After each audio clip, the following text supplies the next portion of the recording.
Hi, welcome to Market Update for January 20th. Well, Inauguration Day, folks, and of course we'll talk about that in a couple of minutes, but we do have other things that are driving the market. Now, first and foremost, we do have earnings that are among what we're looking at. And GE came out a little flatter than expected, but we did have banks that really released numbers that were better than expected over the course of the last few days. Now, this is all also coupled with the fact that you do have central banks talking. Remember, we heard what Janet Yellen had to say, and her tone was a bit hawkish, whereas Mario Draghi yesterday was a bit dovish with his tone.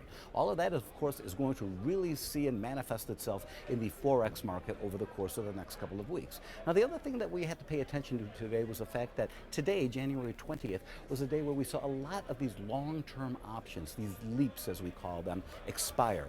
So a lot of the buying might have been attributed to some of those leaps that expired today. Remember, had that strike been lower than, say, 2250, we might not have seen that action.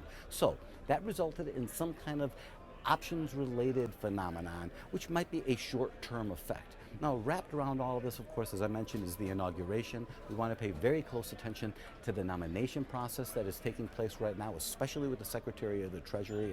And a final word, it's very, very rarely that we get to see that peaceful transition of power, and it's one of the things that makes us very proud to be an American. And here from the CME Group, I just wanted to pass that on to you at home.